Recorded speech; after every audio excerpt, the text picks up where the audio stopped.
برادران ملت اسلامی، السلام علیکم ورحمۃ اللہ وبرکاتہ۔ الحمد للہ وکفا وسلام علی حبیبہ المصطفیٰ، اما بعد فاعوذ باللہ من الشیطان الرجیم، بسم اللہ الرحمن الرحیم۔ فبما رحمۃ من اللہ لنت لهم ولو كنت فظا غلیظ القلب لانفضوا من حولک، صدق اللہ مولانا العظیم۔ بارگاہ رسالت معاب صلی اللہ تعالی علیہ وسلم میں درود پاک کا ہدیہ پیش کریں۔ اللہم صلی علی سیدنا و مولانا محمد معدن الجود والکرم وآلہ واصحابہ الکرام وابنہ الکریم وبارک وسلم صلاة دائمة سرمدا ابدا۔ عزیزان گرامی وقار، انسان کو اللہ تبارک و تعالیٰ نے جو خصوصیات عطا کی ہیں، اس میں خاص طور پر زبان اور بیان کی خصوصیت بہت اہم ہے۔ شیخ سعدی رحمۃ اللہ تعالیٰ علیہ فرماتے ہیں، تا مرد سخن نہ گفتہ باشد، عیب و ہنرش نہ ہفتہ باشد۔ جب تک آدمی بات نہیں کرتا، اس کی اچھائی بھی چھپی رہتی ہے، برائی بھی چھپی رہتی ہے۔ انسان اپنے کلام سے، اپنی بات سے سمجھ میں آ جاتا ہے کہ کس کیٹیگری کا ہے، کس لیول کا ہے۔ اس کی گفتگو کے آداب اس کی حقیقت بتاتے ہیں، بلکہ یہاں تک کہ اس کے نسب کا بھی پتہ لگا لیا جاتا ہے اور اس کی تربیت کا بھی اندازہ ہو جاتا ہے۔ حضرت لقمان حکیم سے پوچھا گیا، نیکی کس کا نام ہے؟ تو آپ نے فرمایا، دو چیزیں اور بہت چھوٹی ہیں۔ نیکی دو چیزیں ہیں جو بہت چھوٹی ہیں۔ کہا کیا ہے؟ کہا کہ ملاقات میں لوگ اپنے بھائیوں سے مسکرانا اور نرم گفتگو کرنا۔ ساری نیکیوں کی جڑ ہے یہ، نرم گفتگو کرنا اور لوگوں سے خندہ پیشانی کے ساتھ مسکرا کر ملاقات کرنا۔ لیکن میرے عزیزو، یہ دو چیزیں بناوٹی تو بہت سارے لوگوں کے ساتھ آ سکتی ہیں، اخلاق تصنع جس کو کہتے ہیں، تکلف کے ساتھ بہت سارے لوگوں کے ساتھ آ سکتی ہیں، لیکن حقیقت میں جس انسان کی طبیعت میں یہ دو چیزیں ہونی چاہیے، وہ کب سمجھ میں آتی ہیں؟ اس وقت جو مولا علی کرم اللہ وجہہ الکریم نے فرمایا، کسی انسان کو اس کی حقیقت دیکھنا ہو تو غصے کے عالم میں اسے دیکھو۔ وہ اپنے آپے سے باہر ہوتا ہے یا اپنے مزاج کے خلاف کس طرح بات کو سن کر کے تحمل رکھتا ہے۔ سب سے بڑا پہلوان وہ ہے جس نے اپنے غصے کو کنٹرول کیا اور اپنی زبان پر قابو پا لیا، ورنہ یہ وہ لمحہ ہے جب انسان پھٹ پڑتا ہے، جو دل کے اندر ہے سب کہہ جاتا ہے۔ آپ کو میں بتاؤں، نبی کریم صلی اللہ تعالیٰ علیہ وسلم کے عظیم اخلاق کریمہ، بخاری شریف کی حدیث ہے، حضور مسجد نبوی میں تشریف فرما ہے۔ اس وقت مسجد نبوی، آج ہو سکتا ہے آپ کے ذہن میں جو امیج ہے مسجد نبوی کی، بہت بڑی عالی شان مسجد، لیکن وہ زمانہ نبوی میں اس طرح کی نہیں ہے۔ کچی دیواریں تھی، اوپر چھپر کے چھت پڑے ہوئے تھے اور مٹی کی زمین تھی۔ یہ مسجد نبوی کی شکل اس زمانے میں حضور اکرم صلی اللہ تعالیٰ علیہ وسلم اپنے صحابہ کے ساتھ بیٹھے ہیں۔ ایک دیہات کا رہنے والا شخص آیا۔ ایک بات یاد رکھیں کہ دیہات میں، گاؤں میں رہنے والوں کے اخلاق اور تمیز میں بڑا فرق ہوتا ہے، ان کے ہاں آداب کی کمی ہوتی ہے۔ وہ شخص آیا اور مسجد نبوی میں آ کر حضور صلی اللہ علیہ وسلم سے کچھ بات چیت کیا اور تھوڑی دیر کے بعد مسجد میں ہی کھڑے ہو کر پیشاب کرنا شروع کیا۔ بخاری شریف میں یہ حدیث موجود ہے۔ جب مسجد نبوی میں کھڑے ہو کر پیشاب کرے تو صحابہ اکرام سب دیکھ کر کے دوڑانے لگ گئے، خذوہ خذوہ، پکڑو اس کو، پکڑو اس کو، اور صحابہ دوڑاتے تھے، وہ پیشاب کرتے ہوئے بھاگتا تھا پوری مسجد میں۔ نبی پاک صلی اللہ تعالیٰ علیہ وسلم نے فرمایا، دعوہ، چھوڑ دو اس کو، کر لینے دو، پیشاب کر رہا ہے مسجد میں، چھوڑ دو اس کو۔ جب وہ صحابہ اکرام حضور کا حکم سنتے ہیں، سب پیچھے ہٹ گئے۔ تھوڑی دیر کے بعد نبی کریم صلی اللہ تعالیٰ علیہ وسلم نے صحابہ سے فرمایا، پانی کے ڈول بھر کر کے لائے جائیں۔ صحابہ سے ہی منگوایا، پانی کے ڈول بھر کر کے لائے گا اور مسجد نبوی کے میدان میں فرش پر بہایا گیا اور صاف کیا گیا۔ اب وہ شخص نہایت ہی ڈرا سہما کھڑا تھا، میرے ساتھ کیا ہوگا پتہ نہیں، میں نے پیشاب کیا، اب مجھے یہ لوگ قتل کر ڈالیں۔ نبی کریم صلی اللہ تعالی علیہ وسلم نے قریب بلایا اور فرمایا، نہایت نرم گفتگو کے ساتھ حضور فرماتے ہیں، یہ اللہ کا گھر ہے، یہاں پیشاب نہیں پیشانیاں رکھی جاتی ہیں۔ بس یہ جملہ ہے، بخاری شریف میں موجود ہے، یہاں عبادت کی جاتی ہے۔ اتنا کہہ کر رخصت ہو گئے، رخصت کر دیا۔ وہ دیہات سے آیا ہوا جو نوجوان تھا یا شخص تھا، باہر نکلتے ہی وہ کلمہ طیبہ پڑھ کر حضور کی غلامی میں شامل ہوا۔ میں نے وہ بلند عالی اخلاق نہیں دیکھے۔ نبی کریم صلی اللہ علیہ وسلم کے بارے میں قرآن کہتا ہے، فَبِمَا رَحْمَةٍ مِّنَ اللَّهِ لِنْتَ لَهُمْ، اللہ کی رحمت سے آپ لوگوں کے لیے نرم ہیں، اس لیے لوگ آپ کے ارد گرد لگے ہوئے رہتے ہیں۔ وَلَوْ كُنْتَ فَظًّا غَلِيظَ الْقَلْبِ لَانفَضُّوا مِنْ حَوْلِكَ، اے رسول اگر آپ سخت دل ہو جائیں تو پھر یہ سب چھٹ جائیں گے، آپ سے دور ہو جائیں گے۔ اس رسول کے لیے جب کہا گیا ہے کہ اگر آپ سخت ہو جائیں تو لوگ چھوڑ کر کے دور ہو جائیں گے، تو ہمارے اور آپ کے لیے کس قدر لہجے کی پابندی ضروری ہے۔ ہاں عزیزان گرام وقار، اپنی گفتگو، اپنے کلام، اپنی بات چیت سے آپ اپنے سلیقے بتاتے ہیں۔ گالی گلوچ کرتے ہوئے جن کی صبح شامیں ہوتی ہیں، ان کو دیکھ کر کے ہی پہچان میں آ جاتا ہے کس گھر سے یہ تعلق رکھتا ہے، کہاں ان کی تربیت ہوئی ہے، کس طرح ان کے آداب سکھائے گئے۔ اسی لیے میرے عزیزو، بچوں کو آوارہ بھی نہ چھوڑ دینا کہ وہ اپنی زبان گلی کوچوں سے سیکھ کر کے جائیں۔ کل کو ہوگا یہ کہ اس کی زبان کی وجہ سے لوگ تمہیں تان و تشنی کریں گے، اس کا باپ ایسا ہوگا اس لیے بچہ ایسا ہے، اس کی ماں اس طرح ہوگی اس لیے اس کی گفتگو ایسی ہے۔ کیونکہ موسٹلی زیادہ طور پر بچے اپنے ماں باپ کے اخلاق کو نقل کرتے ہیں، ٹرانسفر ہوتی چلی جاتی ہیں۔ ایک بار حضور اکرم صلی اللہ تعالی علیہ وسلم مسجد نبوی سے باہر نکل کر جا رہے ہیں۔ توجہ میرے عزیزو، اخلاق کہاں دکھانے چاہیے اور ہماری بات چیت کے انداز ہمیں کہاں ہونا چاہیے، میں آپ کو بتاؤں۔ حضور تشریف لے کر جا رہے ہیں، صحابہ اکرام کھڑے تھے حضور کے اطراف۔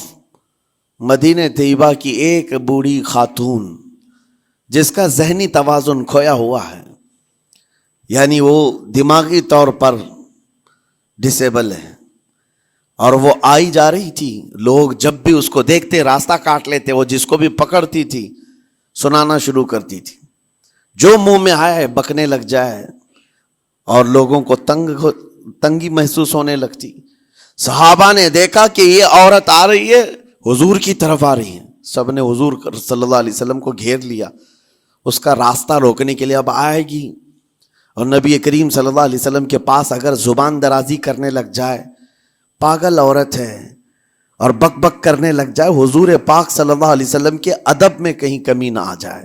صحابہ کا یہ ہمیشہ اہتمام رہتا۔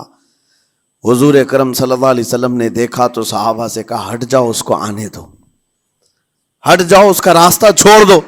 صحابہ نے کہا، یا رسول اللہ صلی اللہ علیہ وسلم، اس کا ذہنی توازن ٹھیک نہیں ہے، دماغی طور پر وہ عورت ٹھیک نہیں ہے، وہ آئے گی اور لمبی باتیں کرتی ہے، لا یعنی باتیں کرتی ہے، کہیں آپ کی شان پاک میں کوئی گستاخی نہ ہو جائے۔ صحابہ روک رہے تھے، حضور پاک صلی اللہ علیہ وسلم نے سختی سے فرمایا، ارشاد فرمایا، ہٹ جاؤ، اس کا راستہ چھوڑ دو، مجھے پتا ہے پورے مدینے میں اس کی کوئی نہیں سنتا، میں بھی نہ سنوں تو وہ کس کو سنائے گی، اگر میں بھی نہ سنوں تو وہ کس کو سنائے گی۔ یہ میرے مصطفیٰ کریم صلی اللہ تعالی علیہ وسلم کے دربار عالی جاہ کی وہ بلند اخلاق کریمانہ کی ایک مثال ہے، جس کو خود میرے آقا نے فرمایا، بعثت لأتمم مکارم الاخلاق۔ عزیزان گرامی وقار، لوگوں کے آج حالات ایسے ہیں کہ اچھے لوگوں کے ساتھ اخلاق الگ دکھائے جاتے ہیں، چھوٹے لوگوں کے ساتھ اخلاق الگ دکھائے جاتے ہیں۔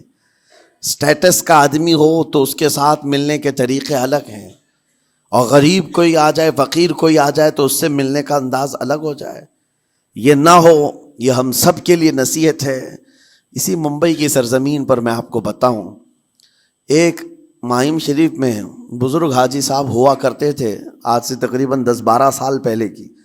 وہ کئی لوگوں سے ایک سوال کرتے تھے پکڑ پکڑ کر کے کہ میرا ایک سوال ہے، آپ جواب دیں گے، میرا ایک سوال ہے. کئی علماء سے انہوں نے پوچھا، مجھ سے بھی انہوں نے، جب میں نیا تھا مصر سے پڑھ کر کے آیا تھا، میرے پاس آ کر کہا کافی سالوں سے میرے ذہن میں ایک سوال ہوتا ہے، میں آپ سے بھی پوچھنا چاہتا ہوں. کہا بتائیے کیا ہے؟ کہا میں حضور سرکار مجاہد ملت رحمت اللہ علیہ کا مرید ہوں.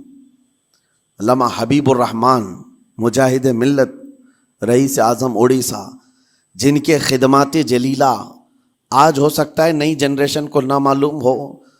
ان کا لقب ہے مجاہد ملت، جنہوں نے سنیت کی بقا کے لیے اپنا تن من دھن سب قربان کیا تھا.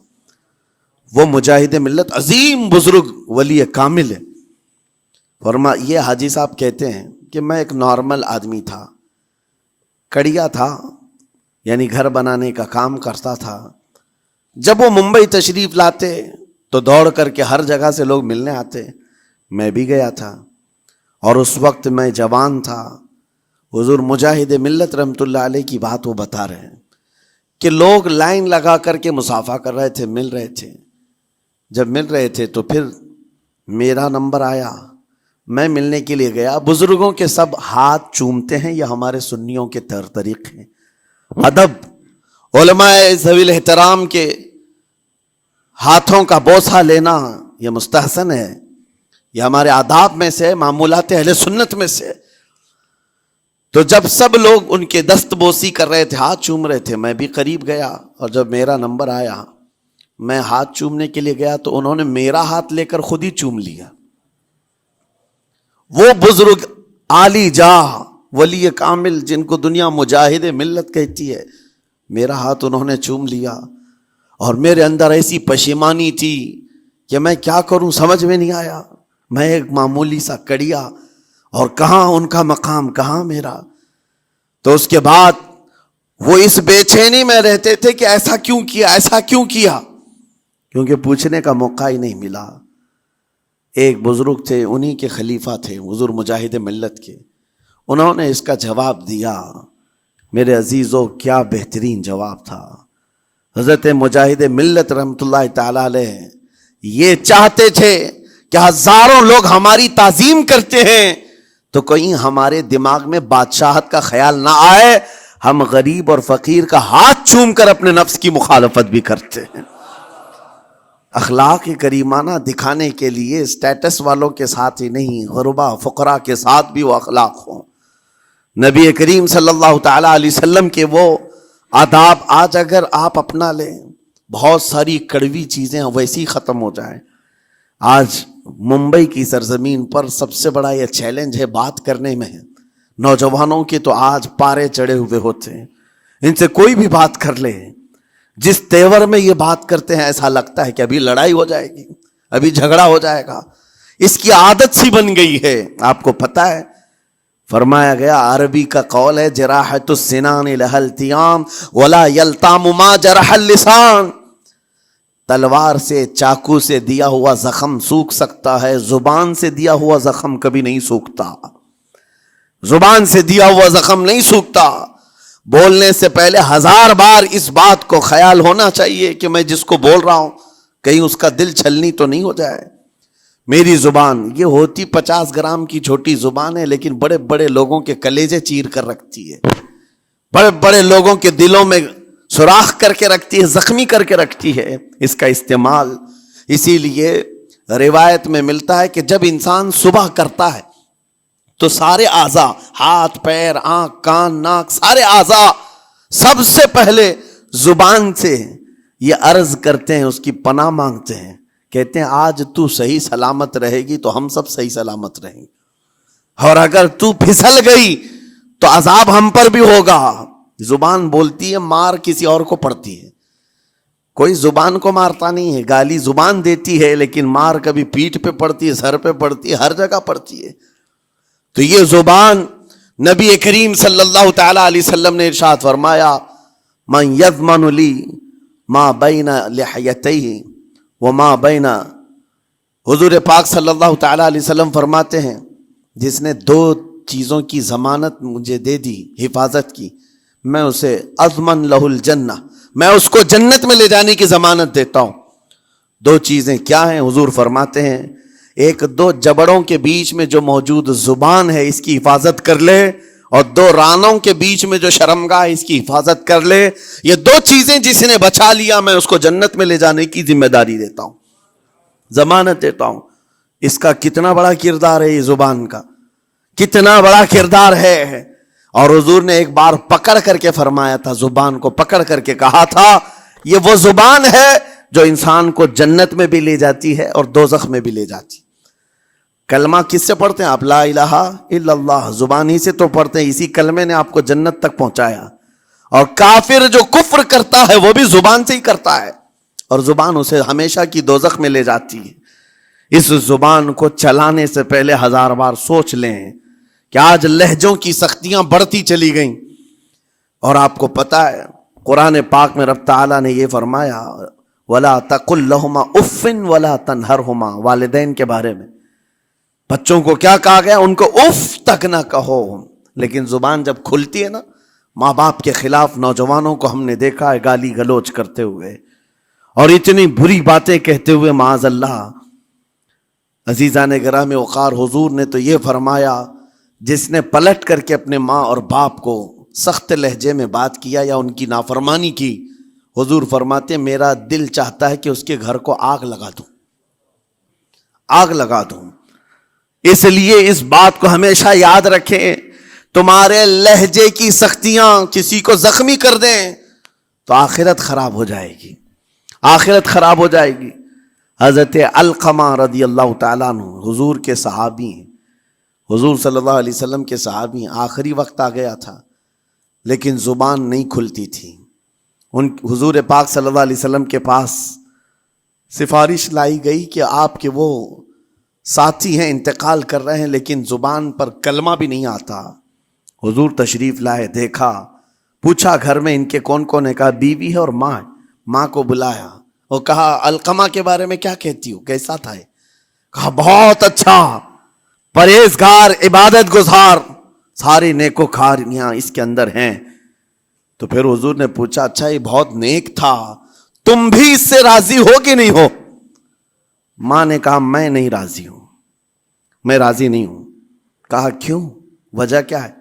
کہا یا رسول اللہ میرا اکلوتا بیٹا، میرا تنہا بیٹا تھا، بڑی محبتوں کے ساتھ اس کو پالا تھا، اور جب میں نے اس کی شادی کی اپنی بیوی کو لایا، اور جب بیوی گھر پر آ گئی تو میری بات کو ہلکے میں لیتا، اپنی بیوی کی بات کو فوقیت دیتا، ترجیح دیتا۔ اور اس وقت غالباً یہ باتیں تھی کہ زبان سے کوئی کلمہ ان کے نکلا ہوگا جو بیوی کی حمایت میں تھی، ماں کو تکلیف پہنچ گئی۔ کہا میرا دل گوارا نہیں کرتا، میں اس سے راضی نہیں ہوں، باقی وہ بہت نیک بندہ ہے، بہت اچھا ہے۔ حضور نے فرمایا دیکھو زندگی کے آخری پڑاؤ پر آ چکا ہے، روح نکلنے کو ہے، معاف کر دو۔ وہ بھی صحابیہ تھی، انہوں نے کہا آقا آپ کا حکم ہے یا مشورہ ہے؟ اگر حکم ہے تو پھر ماننا ہے۔ حضور نے فرمایا نہیں، حکم نہیں، مشورہ ہے۔ کہا مشورہ ہے تو پھر دل نہیں چاہتا، دل نہیں چاہتا۔ حضور نے فرمایا صحابہ سے کہ لکڑیاں جمع کرو، آگ لگاؤ اور انہیں اٹھاؤ، آگ میں ڈال دو۔ آگ دہکائی گئی تو ماں کی ظاہر سی بات ہے ممتا بے چین ہو گئی۔ کہا ان کو میرے سامنے آگ میں ڈالیں گے؟ کہا ہاں، اس سے بہتر ہے کہ وہاں جلے گا، یہاں جلے۔ وہ ماں کہتی آقا آپ گواہ ہو جائیں، میں اپنے بیٹے کو معاف کرتی ہوں۔ ادھر معاف کیا، ان کی زبان پر کلمہ طیبہ جاری ہوا۔ میرے عزیزو یہ بتانا مقصود اس لیے ہے کہ زبان سے دیے ہوئے زخم خواہ والدین کو ہو، یہ معمولی نہیں ہوتے۔ ہو سکتا ہے آخری وقت تمہاری زبان بند ہو جائے اور کلمہ طیبہ بھی نہ جاری ہو، زبان کھلنے بھی نہ لگے، یہ حالات آ جائیں گے۔ اس لیے اپنی زبان کا کنٹرول برقرار رکھو، کس سے کیا کہنا ہے۔ ابھی میں اس کا دوسرا پارٹ بھی بتاتا ہوں زبان کے استعمال کا۔ یہ نرمی لہجے کے اندر ہونا بہت ضروری ہے، لیکن کچھ جگہوں پر سختی کی اجازت ہے، لیکن وہ مقامات الگ ہیں۔ نرم لہجہ حضور پاک صلی اللہ تعالی علیہ وسلم کے فرامین میں سے ہے۔ ایک بات بڑی، بغداد مقدسہ میں نے ایک ولی پاک کی زیارت کی، ان کے آستانے پر بھی میں نے ابھی بیان کیا تھا۔ حضرت بہلول دانا مجذوب بزرگ تھے، اور بغداد کی گلیوں میں کہیں پر بھی بیٹھ جاتے تھے، اور جو جانکار تھے وہ سمجھتے تھے اللہ والا بندہ ہے۔ مجذوب کس کو کہتے ہیں؟ جس کی یاد الہی میں عقل فنا ہو گئی، ختم ہو گئی، اللہ کے ذکر میں اور اللہ کی یاد میں اپنے آپ کو فنا کر دیا ہے، اس کے اوپر شریعت کا قلم نہیں۔ ظاہر سی بات ہے، شریعت کے سارے احکام اس پر ہیں جس کی عقل سلامت ہے۔ عاقل ہو، بالغ ہو تو نماز فرض ہے نا، عقل ہی نہیں ہے تو وہ مجذوب ان اولیاء کو کہتے ہیں۔ لیکن ان کے بارے میں حدیث میں ہے، اللہ کے نبی نے فرمایا وہ ایسے بندے ہیں کہ اگر اللہ کو قسم دے دیں کسی بات کی، اللہ ان کی قسم پوری کرتا ہے۔ وہ بہلول دانا بیٹھے ہوئے تھے، بغداد کا ایک مشہور تاجر تھا، لیکن خستہ حال تھا، بہت نقصان اٹھا چکا تھا، خسارے میں چل رہا تھا، بزنس پورا لاس میں، اور وہ پریشان حال بہلول دانا کے پاس آیا، گڑ گڑایا، کہا کہ حضور مجھے بچا لیں، رحم کر لیں، میں تاجر ہوں، لٹ گیا ہوں، لاس میں ہوں، کچھ آپ فرما دیں، میں کیسے اس بھنور سے نکلوں؟ بہلول دانا نے دیکھا، کہا ٹھیک ہے، کچھ پیسے بچے ہیں؟ کہا ہاں ہے، وہ بس اتنا سرمایہ ہے کہ مال لیتا ہوں پھر بیچ دیتا ہوں، نفع نہیں ہوتا۔ بہلول دانا نے کہا ایک کام کر، کالا کپڑا جتنا ملتا ہے سب خرید لے، پورے شہر سے کالا کپڑا جہاں جہاں مل جائے سب لے کر اسٹاک کر لے۔ کہا جی حضور آپ نے جیسا فرمایا۔ گیا، جتنا سرمایہ تھا سب لگا دیا، کالا کپڑا خرید کر ایک جگہ اسٹاک کر دیا۔ اللہ والے کا حکم تھا، لیکن ہوا یہ کہ بغداد کا معمول تھا، 8 دن گزرے نہیں تھے کہ وہاں وقت کے حاکم کا انتقال ہوا، اور جب حاکم کا انتقال ہوتا تو شہر کے جتنے بڑے لوگ ہوتے، رئیس لوگ، وہ اس کے سوگ میں، اس کے غم میں کالا کپڑا پہنتے تھے، اور کالا کپڑا سوائے اس تاجر کے کسی کے پاس نہیں تھا، اور سارے بڑے لوگ پیسوں سے اس کے پاس کالا کپڑا خریدنے آئے۔ یہ منہ بولے قیمت پر، جیسے تیسے جتنی قیمت پر بولے سب خرید کر لے جاتے، اور پل بھر میں ایک دن کے اندر وہ بہت بڑا کروڑ پتی بن گئے، بہت مال آ گیا۔ یہ بات یاد رکھیں، اللہ مال دیتا ہے، اس کے بعد پھر آزمائش بھی ہوتی ہے۔ مال اتنا آ گیا، اب لے کر کے مستیاں تھیں، چند دن گزرے، ظاہر سی بات ہے مال کو بڑھانے کی تمنا ہر ایک کی ہوتی ہے، کوئی یہاں پر اینڈ کرنے والا نہیں ہے دنیا میں، چاہے اس کا بزنس اربوں پر بھی پہنچ جائے، اسے آگے پہنچنا ہے۔ چند دن گزرے تھے، 8-10 دن، پھر آیا حضرت بہلول دانا کو ڈھونڈتے ہوئے، ایک جگہ میدان میں یہ مجذوب بزرگ بیٹھے مل گئے، آیا اور کہا او دیوانے بتا اب کیا خریدوں، پیسہ بہت ہے ابھی میرے پاس، بتا دیوانے اب کیا خریدوں؟ انہوں نے دیکھا، کہا کہ لہجہ تو بدلا ہوا ہے، پیسہ بہت زیادہ تھا، کہا کہ ٹھیک ہے کوئی بات نہیں، اللہ والوں کو ان سب چیزوں سے کوئی لینا دینا نہیں۔ آپ نے کہا مال جتنا ہے تیرے پاس سب لے کر کے خربوز خرید لے، تربوز خرید لے، جس کو کلنگڑ کہتے ہیں، تربوز پورے خرید لے۔ اس نے کروڑوں کی جائیداد پورے تربوزوں میں لگا تھی، سب تربوز خرید کر سٹاک کر دیا ایک جگہ، اور اس کے گمان میں یہی تھا کہ چند دن گزریں گے، کوئی ایسا ہی حادثہ ہوگا جب تربوز منہ مانگی قیمت پہ لوگ خریدیں گے اور میں بیچوں گا۔ پورا مال تربوز میں لگایا، 2 دن 4 دن 6 دن 8 دن گزرے، کوئی حادثہ نہیں، ادھر تو تربوز سڑنے لگ گئے، وہ تو زیادہ دن سٹاک نہیں کیے جا سکتے، سڑن شروع ہو گئی، پھر تھوڑے دنوں کے بعد پورے کے پورے سڑ گئے، کروڑوں کا مال تربوز میں سڑ کے چلا گیا، وہ بیچ بھی نہیں سکا، کچھ نہیں کر سکا، واپس چیختا چلاتا اسی حالت میں آیا، پہلے سے بھی زیادہ بدتر حالت میں میں آ گیا ہوں، دوڑتے ہوئے آیا، حضرت بہلول دانا کو ڈھونڈتے ہوئے، کہاں ہیں؟ وہ اسی جگہ بیٹھے ہوئے مٹی میں بیٹھے رہتے تھے، قریب آیا اور کہنے لگا کہ آپ نے میرے ساتھ ایسا کیوں کیا بہلول؟ بہلول دانا نے کہا کیا ہوا؟ کہا میں تو لٹ گیا، تربوز میں پیسے لگائے آپ کی وجہ سے اور پورے سڑ گئے۔ بہلول دانا نے کہا میں نے تو کچھ نہیں کیا، پہلے تو تجھے نفع ملا تھا وہ تیرے لہجے کی وجہ سے، اب خسارہ ہوا ہے تیرے لہجے کی وجہ سے۔ پہلے جو آیا تھا بات کرنے کے لیے اس وقت تیری تمیز الگ تھی، تیری تہذیب الگ تھی، اخلاق الگ تھی، گڑ گڑا کر کہا تھا کہ میں لٹ گیا ہوں آپ رحم کر دیں۔ دوسری بار آ کر کے کیا کہا؟ وہ دیوانے بتا کیا خریدوں؟ لہجہ بدل گیا تو پوری حیثیت بدل گئی۔ زبان ہماری اونچائی پر بھی لے جاتی ہے اور نیچے بھی لے آتی ہے۔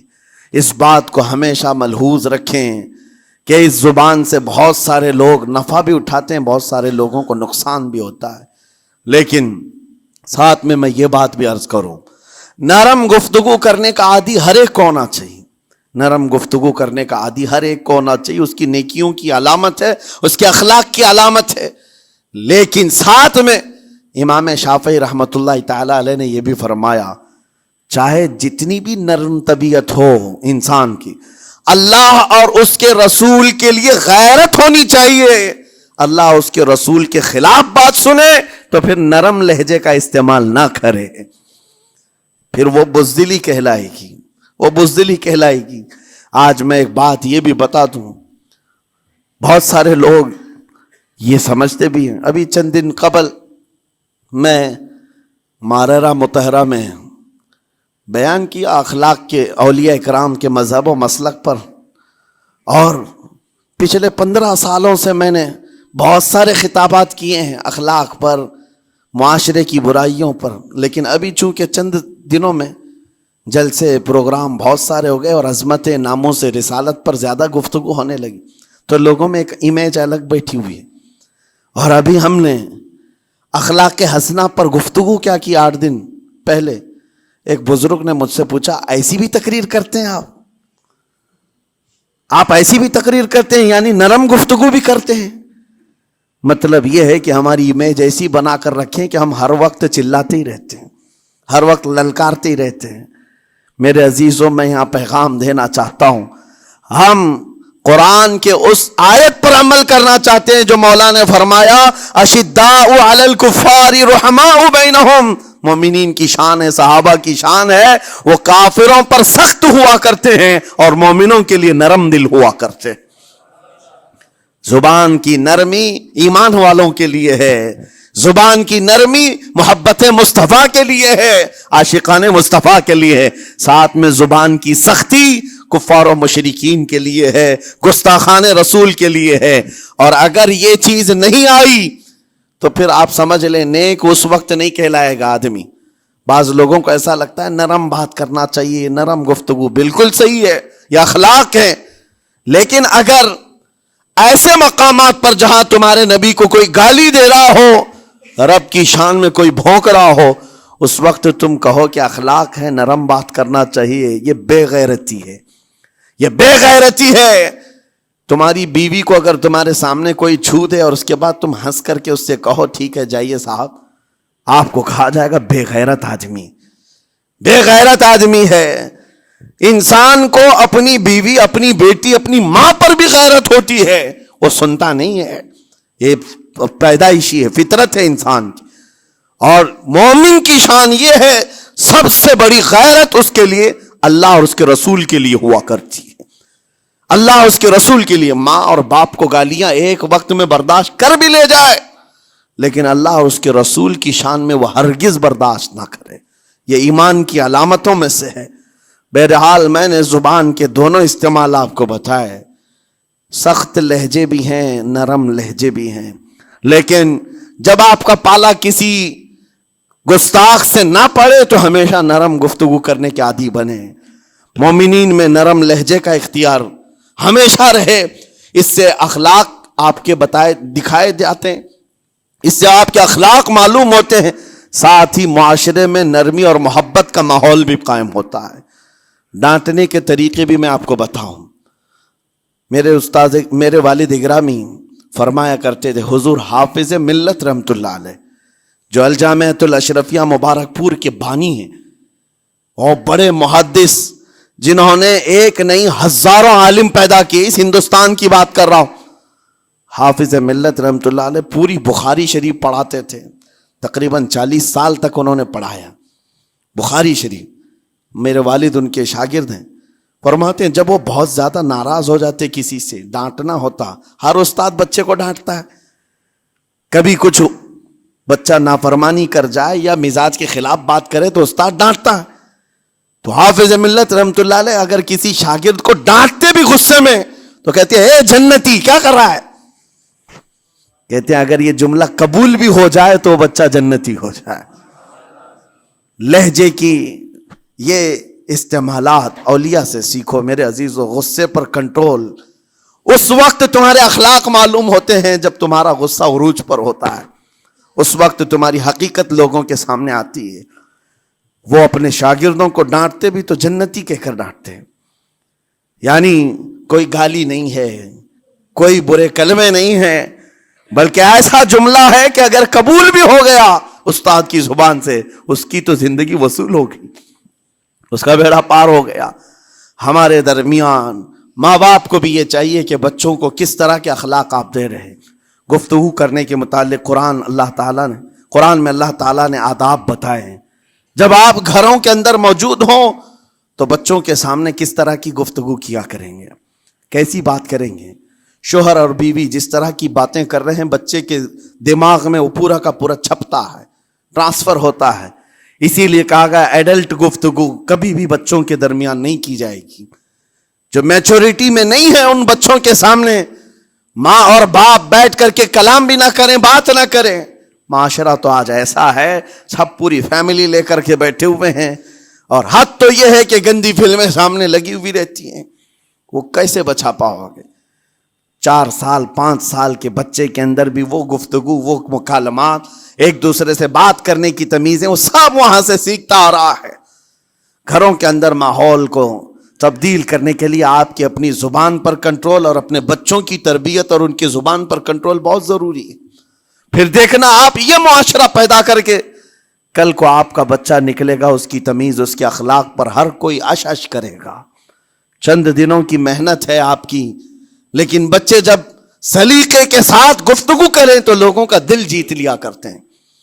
بات کرنے کے آداب ایسے ہیں کہ لوگ دل جیت لیا کرتے ہیں.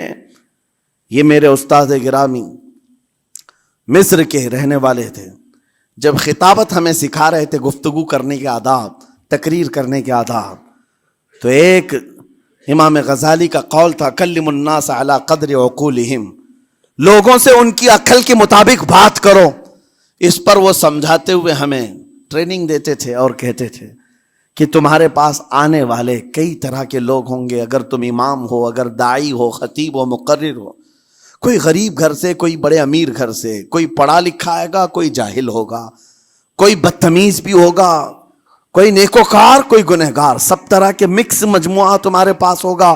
ان سے خطاب کرنا، ان سے بات کرنا، کس انداز سے بات کرو گے، کیسے ان سے کلام کرو گے. میرے عزیزو یہ ہمارا اپنا ہنر نہیں ہے. ہم جو آپ کے سامنے گفتگو کر رہے ہیں یہ ہمارا فن نہیں ہے، یہ اپنا پیدا کیا وہ ہنر نہیں ہے.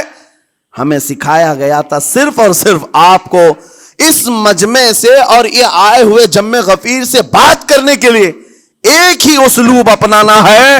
دیکھنا ہے کہ رسول اللہ کیسے بات کیا کرتے تھے. میرے آقا صلی اللہ تعالی علیہ وسلم کا اسلوب اپناؤ. حضور کے خطبے دیکھو، حضور جب خطاب کرتے، ظاہر سی بات ہے مسجد نبوی میں اس وقت بھی لوگ، ہر طرح کے لوگ آتے، دیہات کے بھی تھے، شہر کے بھی تھے، اعلیٰ دماغ والے لوگ اور کئی الگ الگ قسم کے لوگ آتے. حضور کا خطاب سب کے لیے تھا. عزیزان گرامی، ان سنتوں پر عمل کر کے آج آپ اپنے لہجے کو بہتر بنا سکتے ہیں. بس میری گفتگو کا خلاصہ یہی ہے کہ اللہ تعالیٰ ہمیں زبان کا صحیح استعمال عطا فرمائے، ورنہ یہ زبان کی سختیاں اور اس کی کڑواہٹ ہمیں دوزخ میں بھی لے جاتی ہے، دوزخ تک لے جا سکتی ہے. اللہ تعالیٰ اس کی مکاریاں، اس کی عیاریاں اور اس کی شرانگیزیوں سے ہم سب کی حفاظت فرمائے. ساتھ میں یہ بھی میں بتا دوں، وہ زبان پاک نہیں بولتی، وہ زبان پاک نہیں بولتی جو حلال نہیں کھاتی. یہ بھی بزرگوں نے فرمایا ہے، یہ زبان پاک نہیں بولتی جو حلال نہیں کھاتی. اسی سے ہر کچھ گزرتا ہے، اندر پیٹ میں جاتا ہے. حلال لقمے اس سے گزارو تو زبان پاک بولے، اللہ کا ذکر کرے اور تمہیں زبان میں وہ لذت آنے لگ جائے. لیکن اس سے حرام لقمے گزارتے رہو گے، اس کے لہجے کی سختیاں بھی آ جائیں گی، اس کے اندر کڑواہٹ بھی آ جائے گی، گالی گلوچ، یہ سارے استعمالات یہ زبان کرنے لگ جائے گی. کیوں؟ اس سے حرام لقمے جو گزارے جا رہے ہیں. اس چیز کا بھی خیال ضروری ہے. زبان کو جس طرح کا پیٹرول دو گے ویسی چلے گی یہ گاڑی. جس طرح کا ڈیزل اس کے اندر ڈالتے ہو، حرام یا حلال، یہ بہت معنی رکھتا ہے. اور ایک بات یہ بھی سن کر کے چلے ہیں کہ حضرت سلیمان علیہ السلام کے زمانے میں ایک مناظرہ ہوا تھا علماء کا. بعض لوگوں نے کہا کہ انسان کی ایک جماعت تھی، انسان کی زبان افضل ہے، منہ افضل ہے، اس لیے کہ وہ اللہ کا ذکر کرتی ہے. بعض نے کہا کہ نہیں، انسان کے پیچھے کا مقام اچھا ہے، اس سے بہتر ہے. یہ دونوں کی تکرار میں حضرت سلیمان علیہ السلام کے پاس بات آئی، آپ بتائیں.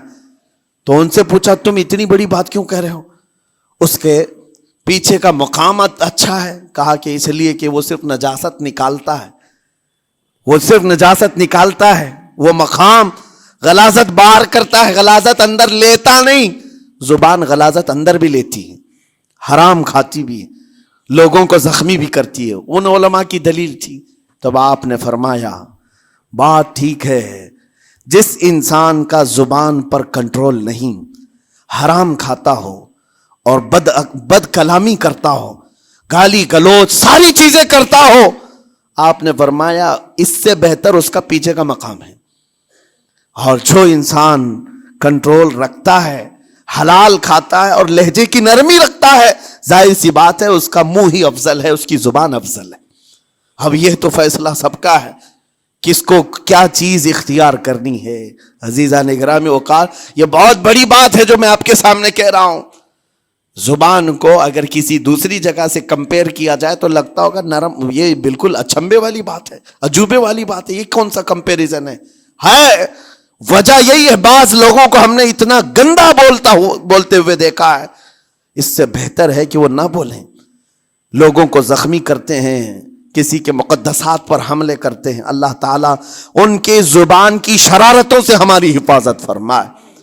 اور کریم خدا ارحم الراحمین مولا اس چیز سے بھی ہمیں حفاظت فرمائے. قیامت کے دن کچھ لوگ صرف اس لیے پکڑے جائیں گے کہ وہ کچھ نہیں بولتے تھے، لیکن وہ جن کے ساتھ رہتے تھے وہ بولتے تھے، وہ لوگ بولتے تھے، اور ان کی وجہ سے یہ خاموش رہنے والا جو ساتھ میں تھا اسے بھی جہنم میں لے جایا جائے گا. اور وہ اس دن کہے گا پکار کر، یا ویلتا لیتنی لم اتخذ فلانا خلیلا، اے کاش میں فلاں کی دوستی نہیں کیا ہوتا تو اچھا ہوتا، آج میں بچ گیا ہوتا. اپنے ماحول کو بچاؤ، جہاں زبان کی خرابی دیکھو اپنے آپ کو بھی بچاؤ اور اس ماحول سے بھی اپنے کو دور رکھو. اللہ کی بارگاہ میں دعا ہے مولا تعالیٰ اس زبان کو خالص اپنے ذکر میں لگائے اور اپنے حبیب پاک کے ذکر میں لگائے.